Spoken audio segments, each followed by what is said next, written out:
નમસ્કાર વિદ્યાર્થી મિત્રો, હું નિલેશ બારૈયા આપ સર્વેનું મારી યુટ્યુબ ચેનલમાં હાર્દિક સ્વાગત કરું છું। આજે આપણે ધોરણ 10માં લેવાયેલા ગણિતના પેપરનું સોલ્યુશન કરીશું, જેની અંદર પહેલો પ્રશ્ન છે કે નીચે આપેલ ચિત્રમાં બે લાકડીઓ આપેલ છે, એક કાળી અને બીજી સફેદ। તો ચિત્રમાં આપેલ માપ પરથી સફેદ લાકડીનું માપ ખાલી જગ્યા સેન્ટીમીટર થાય। હવે આ જે આકૃતિ આપી છે એના ઉપરથી આપણે ધારી લઈએ કે ધારો કે સફેદ લાકડીની લંબાઈ x અને કાળી લાકડીની લંબાઈ y છે। તો પહેલી આકૃતિ પરથી આપણે જોઈ શકીએ કે x + y = 22। હવે બીજી અને ત્રીજી જે આકૃતિ આપેલી છે એના પરથી આપણને ખબર પડે કે સફેદ લાકડીનું માપ એ કાળી લાકડીના માપ કરતાં 5 સેન્ટીમીટર વધુ છે। તો એના પરથી બીજું સમીકરણ બનશે x = y + 5। આ બંને સમીકરણનો આપણે ઉકેલ મેળવીએ, એટલે કે સમીકરણ 2ની કિંમત આપણે સમીકરણ 1માં મૂકીએ તો આપણને yની કિંમત મળશે 8.5, જે સમીકરણ 2માં મૂકતા આપણને x મળશે 13.5, એટલે સફેદ લાકડીનું માપ આવશે 13.5।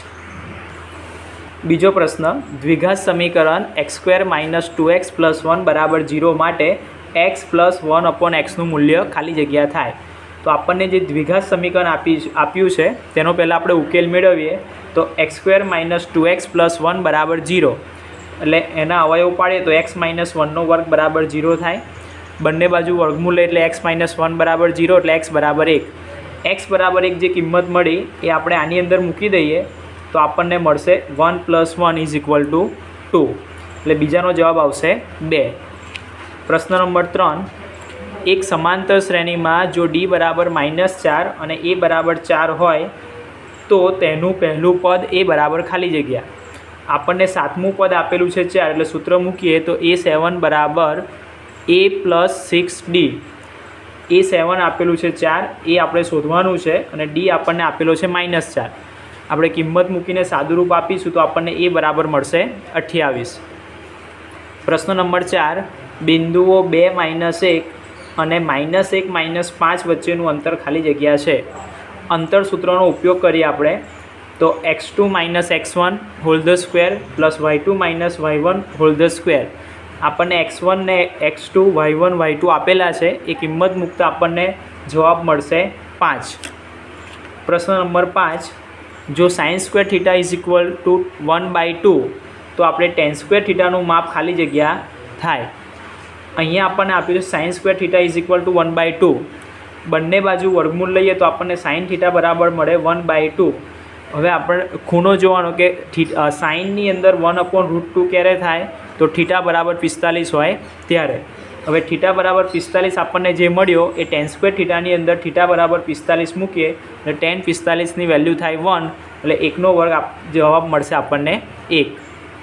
એના પછીનો પ્રશ્ન, કોઈ અવલોકનોનો મધ્યક અને મધ્યસ્થ અનુક્રમે 21 અને 23 છે તો તે અવલોકનોનો બહુલક ખાલી જગ્યા થાય।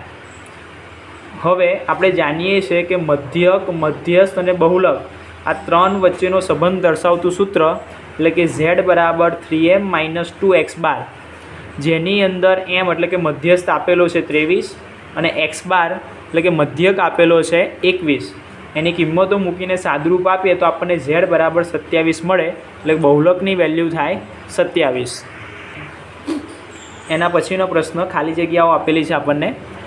જો 1080 = 2x ઘાત × 3y ઘાત × 5 હોય તો x - y = ખાલી જગ્યા, એટલે આપણે 1080ના અવયવ પાડીએ તો આપણને મળે 2×3 ઘાત × 3×3 ઘાત × 5। અહીંયા કીધું છે x - y, એટલે 2ની જે ઘાત આવી એટલે કે 3 અને 3ની જે ઘાત આવી એ y, એટલે 3 - 3 કરીએ તો જવાબ આપણને મળશે 0। 8મો પ્રશ્ન, જો બહુપદી p(x) = x² - 2x + 5 ના શૂન્યો a અને b છે તો a × b = ખાલી જગ્યા, એટલે દ્વિઘાત સમીકરણના શૂન્યોનો ગુણાકાર પૂછેલો છે, એટલે ગુણાકારનું સૂત્ર શું થાય તો c/a। c અહીંયા આપેલો છે 5 અને એની વેલ્યુ છે 1, એટલે 5/1 = 5।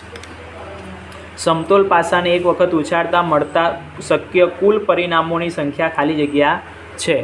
કોઈપણ સમતોલ પાસો આપણને આપેલો હોય તો એની અંદર કુલ પરિણામોની સંખ્યા કેટલી હોય 6। એના પછી સાઇન 30 બરાબર કેટલા થાય તો 1/2. વર્તુળની અંદરના બિંદુમાંથી વર્તુળને ખાલી જગ્યા સ્પર્શકો દોરી શકાય. વર્તુળની અંદર બિંદુ આપેલું છે જેમાંથી આપણે જો સ્પર્શક દોરવા જઈએ તો એ છેદિકા થઈ જાય. વર્તુળના બહારના બિંદુમાંથી આપણે સ્પર્શક દોરી શકીએ પણ અંદરના બિંદુથી આપણે એક પણ સ્પર્શક દોરી શકીએ નહીં, એટલે જવાબ આવશે 0.